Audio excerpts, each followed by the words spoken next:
Hello everyone, आपण पाहत आहोत strength of material. Strength of material मध्ये आज आपण प्रॉब्लेम्स पाहणार आहोत युनिट नंबर 3 चे. ठीक आहे, युनिट नंबर 3 आपलं shear force and bending moment. ठीक आहे, यामध्ये जनरली आपल्याला बीम आणि बीमवर लोडिंग दिलं जातं आणि त्यानुसार शियर फोर्स डायग्राम आणि बेंडिंग मोमेंट डायग्राम म्हणजेच एसएफडी आणि बीएमडी ड्रॉ करायला सांगितलेली असते क्वेश्चन मध्ये. तर चला मग पाहूया स्ट्रेंथ ऑफ मटेरियल मध्ये unit number 3 and problems on the beam to draw the shear force diagram and bending moment diagram. थोडक्यात एसएफडी बीएमडी चे प्रॉब्लेम्स आपण पाहणार आहोत. पाहायला गेलं तर या युनिट मध्ये जवळपास 3 टाइपचे प्रॉब्लेम्स आहेत. कॅन्टिलिव्हर बीमचे प्रॉब्लेम आहे, सिम्प्लाय सपोर्टेड बीमचे प्रॉब्लेम आहे आणि ओव्हरहँग बीमचे प्रॉब्लेम आहेत. 3 वेगवेगळे बीम, 3 वेगवेगळ्या बीमवर केलेलं लोडिंग आणि त्यावरून काढलेली शियर फोर्स डायग्राम आणि बेंडिंग मोमेंट डायग्राम. आज आपण पाहणार आहोत कॅन्टिलिव्हर बीम. यावर जर लोडिंग आलं, either point load, uniformly distributed load, कसाही लोड आला तर त्याची शियर फोर्स डायग्राम आणि बेंडिंग मोमेंट डायग्राम कशी ड्रॉ करतात ते आपण पाहणार आहोत आजच्या लेक्चर मध्ये.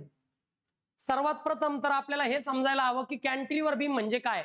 तर टाइप नंबर 1 मध्ये मी पाहतोय problems on cantilever beam to draw SFD and BMD. Cantilever beam साठी एसएफडी बीएमडी ड्रॉ करण्यासाठी टाइप नंबर 1 चे प्रॉब्लेम्स असणार आहेत. कॅन्टिलिव्हर बीम तो असतो बाळांनो, कॅन्टिलिव्हर बीम तो असतो ज्याचा एक एंड हा फिक्स केलेला असतो. हे बघा, या पद्धतीने हॅचिंग करून फिक्स दाखवतो आपण. आणि एक एंड जो असतो त्या एंडला सपोर्ट नसतो, म्हणजे तो एंड फ्री एंड असतो. मग कॅन्टिलिव्हर बीम तो असतो ज्याचा एक एंड हा फिक्स केलेला असतो आणि एक एंड हा फ्री असतो. मग एक एंड फिक्स असला आणि एक एंड फ्री असला की तो कॅन्टिलिव्हर बीमचा प्रॉब्लेम आहे, म्हणजे टाइप नंबर 1 चा प्रॉब्लेम आहे, हे समजून घेतलं पाहिजे. त्यानंतर या पॉइंट पासून या पॉइंट पर्यंतचं जे लेंथ आहे याला म्हणतात स्पॅन ऑफ बीम. याला बीमचा स्पॅन म्हणतात. त्यानंतर कुठल्या पण एका पॉइंटवर जो लोड आपण अप्लाय करतो त्याला म्हणतात पॉइंट लोड. मग असा जर लोड तुम्हाला दिसला अप्लाय झालेला बीमवर तर तो असेल पॉइंट लोड. आणि बीमवर काही स्पॅनवर तुम्हाला अप्लाय झालेला एक लोड दिसतो तो या पद्धतीने शो केलेला असतो. याला म्हणतात युनिफॉर्मली डिस्ट्रीब्युटेड लोड. हा लोड युनिफॉर्मली डिस्ट्रीब्यूट होतो काही स्पॅनवर. ठीक आहे, हा एका पॉइंटवर ऍक्ट होत नाही, हा काही स्पॅनवर ऍक्ट होतो. मग युनिफॉर्मली डिस्ट्रीब्युटेड लोड आला, पॉइंट लोड आला, तर कॅन्टिलिव्हर बीमची एसएफडी बीएमडी कशी ड्रॉ करायची ते आपण आजच्या लेक्चर मध्ये पाहणार आहोत.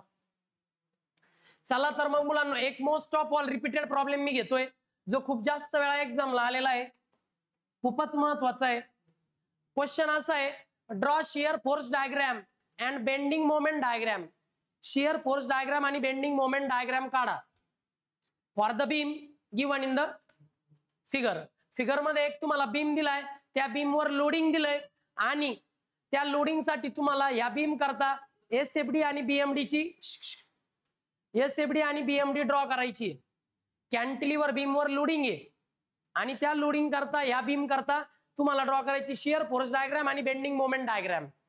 पाहू शकता कॅन्टिलिव्हर बीम हे कसं कळालं, एका बाजूने फिक्स सपोर्ट आहे आणि एका बाजूने फ्री एंड आहे, म्हणजे हा झाला कॅन्टिलिव्हर बीम. त्यानंतर हे जे लोड आहेत हे एका पॉइंटवर अप्लाय झालेले लोड आहेत, तर याला मी पॉइंट लोड म्हणू शकतो. काय म्हणू शकतो? Point load. डिस्टन्स दिलंय तुम्हाला A to C 1 मीटर, A to D 1.5 मीटर, A to B 2.5 मीटर. ठीक आहे, आणि पॉइंटला नाव दिलेत ए बी सी आणि डी. असा क्वेश्चन आहे, क्वेश्चन मध्ये गिवन आहे. आता आपल्याला एसएफडी बीएमडी ड्रॉ करायची आहे, तर आपल्याला करायचं स्टेप नंबर 1. स्टेप नंबर 1 मध्ये बाळांनो आपण फाइंड आउट करणार आहे रिएक्शन ऍट सपोर्ट. सपोर्ट कुठे आहे बरं बीमला? बीमला सपोर्ट आहे ह्या एंडला, या एंडला सपोर्ट आहे म्हणून रिएक्शन फक्त इथंच येणार. या एंडला सपोर्ट नाही म्हणून इथे रिएक्शन येणार नाही. जर तुम्ही सपोर्ट काढला तर बीम खाली येईल, याचा अर्थ सपोर्टने बीमला वर उचललंय म्हणून रिएक्शन ऑलवेज व्हर्टिकल येते. म्हणून इथं reaction at a always vertical दाखवली. रिएक्शन आहे म्हणून आर ने डिनोट केलं. पॉइंट एला आहे म्हणून reaction at A, reaction point एला आहे म्हणून रिएक्शन ऍट पॉइंट ए. ठीक आहे, मग आता सर्वच्या सर्व जे काही लोड आहे ते व्हर्टिकल आहेत, त्यामुळे कंडिशन ऑफ इक्विलिब्रियम वापरताना व्हर्टिकल लोड साठी यूज केली. Summation of F Y is equal to 0.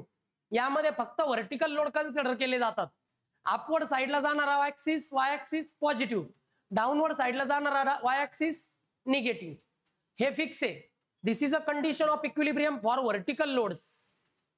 0 as it is घेतला, आर ए चालला अपवर्ड साईडला, आर ए चालला अपवर्ड साईडला, त्याला म्हणा प्लस आर ए. 1 2 3 हे तिन्ही पॉइंट लोड चालले डाऊनवर्ड साईडला, म्हणून -1 2 3.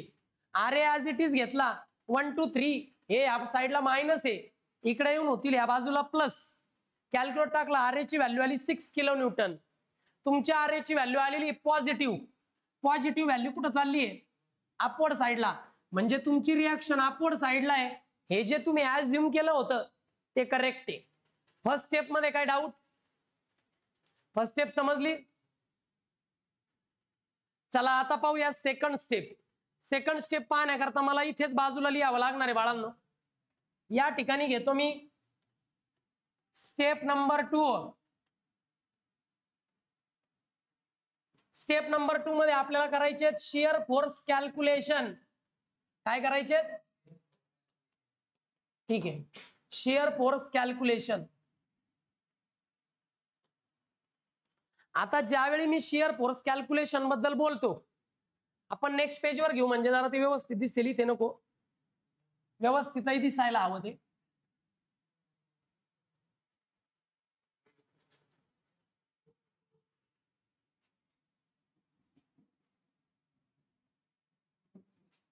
शियर हे लिहून घ्या.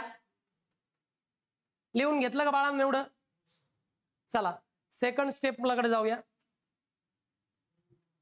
सेकंड स्टेप मध्ये आपण घेणार आहोत बाळांनो शियर फोर्स कॅल्क्युलेशन. ठीक आहे, इकडे घेतो मी, मग इकडे फिगर काढूया. ठीक आहे, 2 भाग करतोय मी पूर्ण बोर्डचे.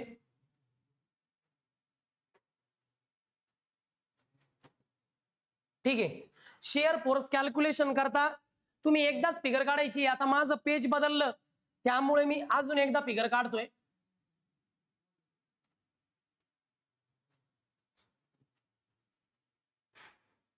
इकडे पहा,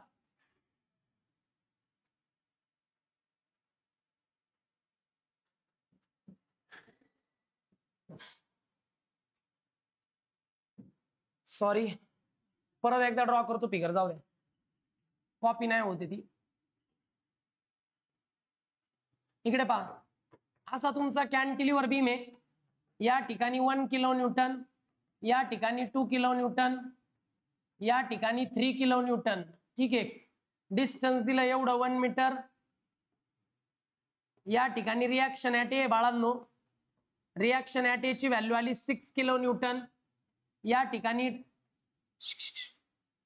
ठिकाणी बाळांनो लक्ष द्या, इथून तेवढा डिस्टन्स दिलाय 1.5 मीटर, इथून तेवढं दिलंय 1 मीटर, इथून तेवढं दिलंय किती 2.5 मीटर. याला नाव दिलं ए सी डी आणि बी. मी पुन्हा एकदा फिगर ड्रॉ केलेली आहे. आता आपण रेडी आहोत शियर फोर्स स्टेप नंबर 2 करायला, शियर फोर्स कॅल्क्युलेशन्स करायला.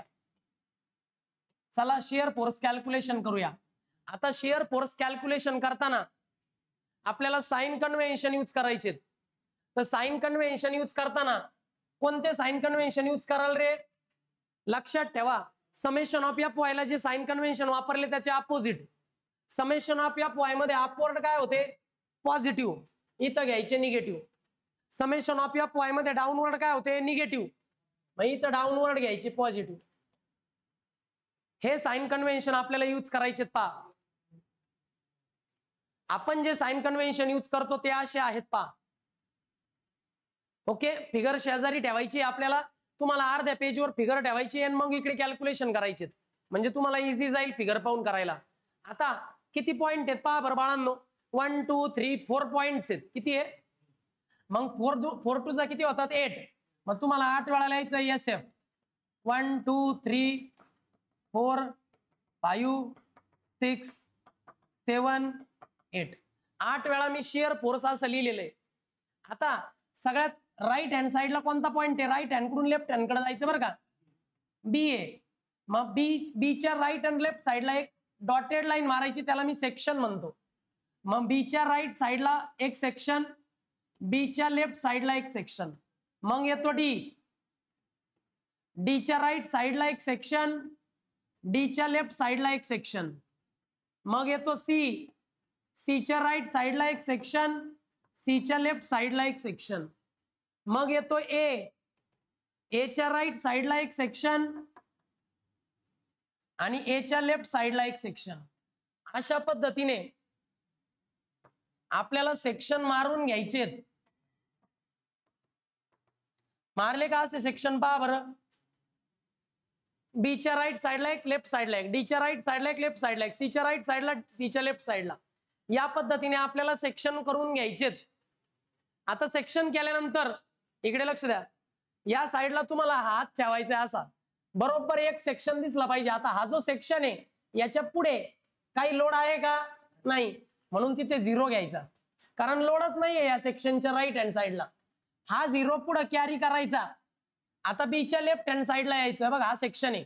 आता तुम्ही इथपर्यंत कॅल्क्युलेशन केले होते, एवढ्या भागामध्ये 3चा पॉइंट लोड खाली चाललाय, खाली जाणार आहे काय? प्लस 3चा पॉइंट लोड आहे, खाली चालले म्हणून प्लस 3चा पॉइंट लोड. 0 + 3 आता 3, हे 3 मी पुढे कॅरी केले बा. आता हे डीची राईट साईड, इथपर्यंत आले होते, इथपर्यंत पहा, ह्या सेक्शन पर्यंत आले होते, इथपर्यंत पहा. एवढ्या भागात काही लोड आहे का? नाही, लोड नाही म्हणजे काय? 0. पुन्हा आलं 3, त्या 3ला पुढे कॅरी करायचं. केलं. आता डीची लेफ्ट साईड, इथपर्यंत आले होते, इथून इथपर्यंत पहा, एवढ्या भागात 2 किलो न्यूटनचा पॉइंट लोड खाली चाललाय, 2 किलो न्यूटनचा पॉइंट लोड खाली चाललाय, खाली जाणारे आहेत प्लस, आणि 2चा पॉइंट लोड म्हणून +2, 3 + 2 आता 5 पुढे कॅरी केले. सीच्या राईट हँड साईडला पहा, सीची राईट हँड साईड आहे बघ, ही आहे, इथपर्यंत आलो होतो, इथून तर एवढ्या भागात मध्ये काही लोड आहे का? नाही, लोड नाही म्हणजे 0. 5 चिन्ह, मग 5 पुढे कॅरी केले, इथून इथपर्यंत आलो होतो मी, इथपर्यंत. आता सीची लेफ्ट हँड साईड ही आहे, इथून एवढ्या भागामध्ये काय दिसतंय? 1 किलो न्यूटनचा पॉइंट लोड. बरं, डाऊनवर्ड साईडला आहे म्हणजे काय आहे? प्लस, व्हॅल्यू आली 6, 6ला पुढे कॅरी केलं. अगेन याची राईट हँड साईड, इथपर्यंत आलो होतो, इथपर्यंत पहा, एवढ्या भागात काही लोड आहे का? नाही, लोड नाही म्हणजे 0. किती आलं? 6. 6ला पुढे कॅरी केलं. इकडे पहा, इथपर्यंत आलेलो आहे, इथपर्यंत पाहायचं, इथून एवढ्या भागामध्ये आर दिसतोय. आर चाललाय खालून वर म्हणजे अपवर्ड साईडला. अपवर्ड साईडला जाणार आहे काय? निगेटिव्ह. हे निगेटिव्ह. आणि आर ची व्हॅल्यू काय आली होती? 6. 6 - 6 किती आलं? 0. अशा पद्धतीने तुम्ही 0 पासून स्टार्ट करणार आहात आणि 0 पाशी एंड करणार आहात. एसएफडी बीएमडीचा कुठला बी प्रॉब्लेम असू द्या, जेव्हा शिअर फोर्स कॅल्क्युलेशन तुम्ही 0 पासून स्टार्ट करता आणि एंड 0 पाशी येतो, याचा अर्थ मधले कॅल्क्युलेशन बरोबर आहे हे प्रूव्ह होतं. मग 0 पासून स्टार्ट केला, 0 पाशी एंड केला म्हणजे मधले कॅल्क्युलेशन बरोबर आहे. आता याला मी किलो न्यूटन लिहू शकतो युनिट, बिकॉज हे सगळे लोड किलो न्यूटन मध्ये, शिअर फोर्स पण किलो न्यूटन मध्ये. शिअर फोर्सच्या कॅल्क्युलेशन मध्ये काय डाऊट? लक्षात आलं ना? एक एक सेक्शन अलीकडे यायचा, from right hand side to left hand side. आता मला याची फिगर काढायची आहे. सी हिअर, फिगर काढण्याकरता मला यूज करायचे बाळांनो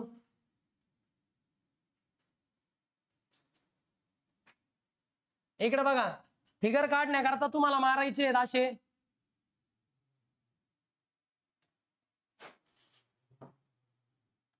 या पद्धतीने. तुम्हाला प्रत्येक पॉइंटचे प्रोजेक्शन असे खाली घ्यायचे. हे हलक्या हाताने ड्रॉ केलेले प्रोजेक्शन आहेत बरं का. These are the projection. हे प्रोजेक्शन आहेत, ठीक आहे. याला मी ब्लॅकनेस ड्रॉ करतो म्हणजे थोडं लक्षात राहील. या हलक्या हाताने ड्रॉ केलेले आहेत पहा. ए बी सी डी या चारही पॉइंटचे प्रोजेक्शन खाली घेतलेले आहेत. आता काय करायचं बाळांनो, इकडे लक्ष द्या. एक हॉरिझॉन्टल लाईन तुम्हाला मार्क करायची, हॉरिझॉन्टल लाईन. आता ही हॉरिझॉन्टल लाईन म्हणजे काय आहे की ही लाईन म्हणजे बेस लाईन आहे. तुम्हाला ड्रॉ करायची आहे शिअर फोर्स डायग्राम. काय ड्रॉ करायची आहे? Shear force diagram. लाईनच्या खाली निगेटिव्ह व्हॅल्यूज घ्यायच्या, लाईनच्या वर पॉझिटिव्ह व्हॅल्यू घ्यायच्या आणि लाईन वर व्हॅल्यू घ्यायच्या 0. बघा आता लाईन वर 0 आहे बरं का. आता बी, बीच्या 2 व्हॅल्यू आहे, 0 आणि +3. आता लाईनवर 0 आहे, +3 म्हणजे प्लसची साईड तर लाईनच्या वर आहे, मग इथं कुठंतरी अंदाजे +3 येईल. इथे कुठंतरी अंदाजे +3 घ्यायचं आहे तुम्हाला. पुढे नंतर येतो डी चे 2 पॉइंट आहे 3 आणि 5. मग 3 आणि 5, 3 तर डी आहे, हा बी पॉइंट आहे ना, डी आहे.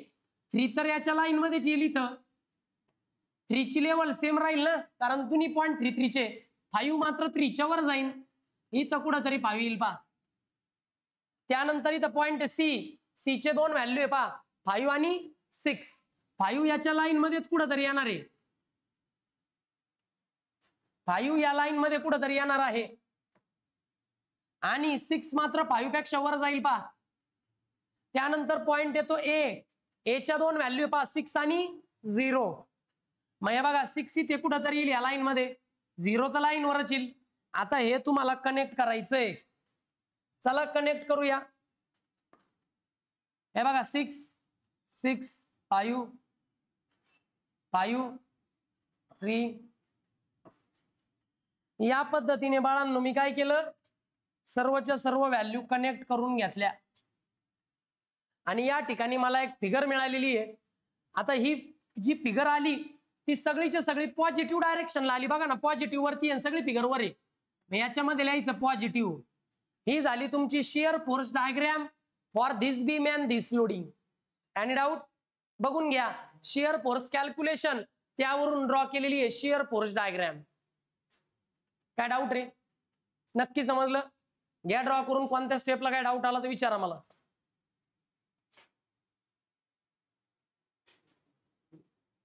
नक्की समजलं? घेऊ मी पुढचं पेज. चला बाळांनो, हे झालं असेल, नेक्स्ट पेज घेतोय मी. इकडे लक्ष द्या. आता या ठिकाणी मी पुन्हा फिगर काढतोय, तुम्ही पुन्हा फिगर काढायची नाहीये दरवेळेस.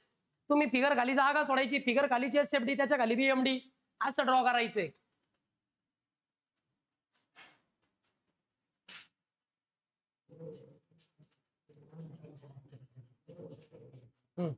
मी काय करतो, ह्याच पेजवर कुठंतरी घेतो, आता इथेच घेतो पहा, याच्या खाली. आता इथे स्टेप नंबर 3 घेतो बरं का रे. स्टेप नंबर 3 यामध्ये तुम्हाला करायचे बेंडिंग मोमेंट कॅल्क्युलेशन, म्हणजे बीएम कॅल्क्युलेशन्स. काय करायचंय? BM calculation. आता बेंडिंग मोमेंट कॅल्क्युलेशनला साइन कन्व्हेन्शन कसे घ्याल? इकडे पहा, अँटी क्लॉकवाईज घ्यायचंय तुम्हाला क्लॉकवाईज घ्यायचंय तुम्हाला मायनस, आणि अँटी क्लॉकवाईज घ्यायचंय प्लस. हे साइन कन्व्हेन्शन चेंज करायचे नाही, कधीच नाही करायचे. द्या इकडे लक्ष. आता लक्षात ठेवा, हे अगोदर लिहून घ्या.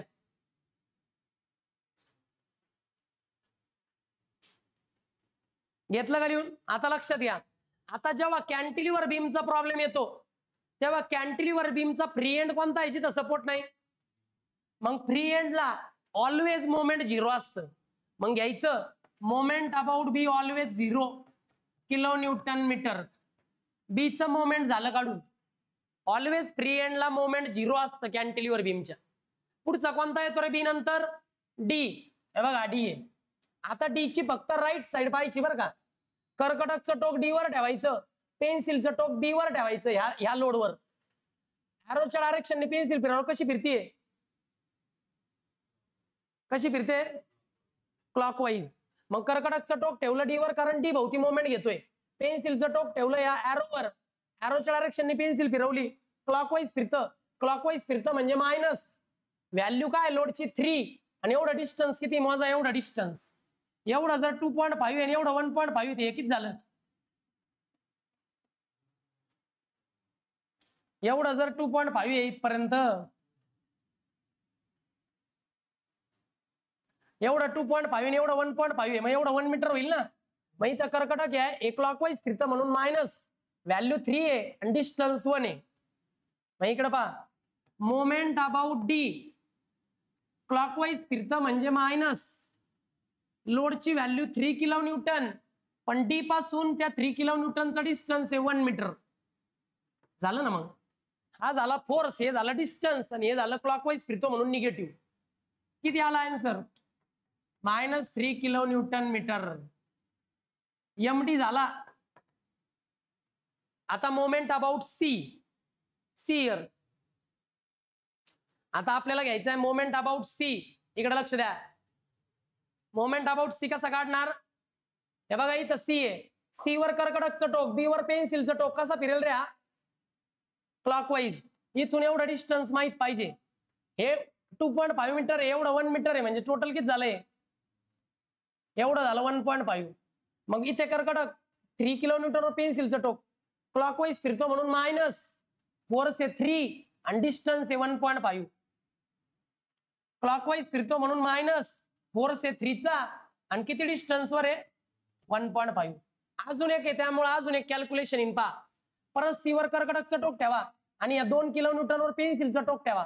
कसा फिरेल? क्लॉकवाईज म्हणून व्हॅल्यू 2 आहे आणि डिस्टन्स मला इथून तर एवढं पाहिजे. आता एवढं 1.5 आहे आणि एवढं 1 आहे, म्हणजे एवढं किती झालं? 0.5. मग क्लॉकवाईज फिरतो म्हणून लोड आहे 2 किलो न्यूटनचा आणि डिस्टन्स आहे 0.5. किती येतो रे भाऊ MC? Tell me the moment about C. किती आला? किलो न्यूटन मीटर मध्ये येईल पा. MC सांगा. हे 4.5 -5.5 येतो का? -5.5 येतो, चेक करा. आता राहिला शेवटचा मोमेंट अबाउट ए. आता इकडे लक्ष द्या. मोमेंट अबाउट ए भोवती मोमेंट घ्यायचं बरं का. आता इथे कर्कटकचं टोक, इथं पेन्सिलचं टोक. 3 फिरतो क्लॉकवाईज म्हणून -3 चा लोड आहे 3 आणि इथून एवढं डिस्टन्स आहे 2.5. घ्या चला लगेच. क्लॉकवाईज फिरतो म्हणून -3 चा लोड एंड डिस्टन्स आहे 2.5. दुसरा लोड पाहू. आता इकडे पहा. कर्कटकचं टोक इथं, पेन्सिलचं टोक इथं. हा कसा फिरेल? क्लॉकवाईज म्हणून -2 चा लोड एंड डिस्टन्स किती आहे? 1.5. क्लॉकवाईज फिरतो म्हणून -2 चा लोड 1.5 वर आहे. अगेन कर्कटकचं टोक इथं, पेन्सिलचं टोक इथं. हा कसा फिरेल? क्लॉकवाईज. क्लॉकवाईज म्हणजे -1 चा लोड 1 मीटर वर. मग घ्या -1 × 1. 1 चा लोड 1 मीटर वर क्लॉकवाईज म्हणून tail me the MA.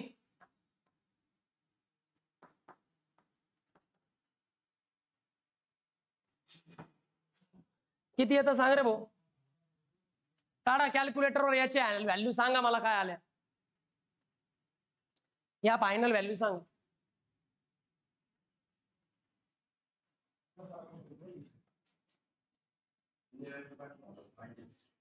11.5.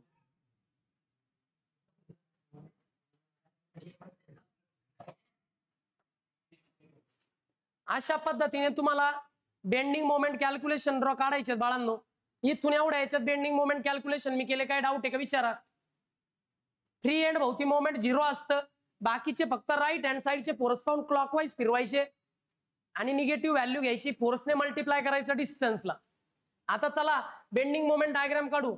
Diagram काढताना बरं का बीमच्या फिगर खाली आली पाहिजे SFD ची डायग्राम आणि SFD खाली आली पाहिजे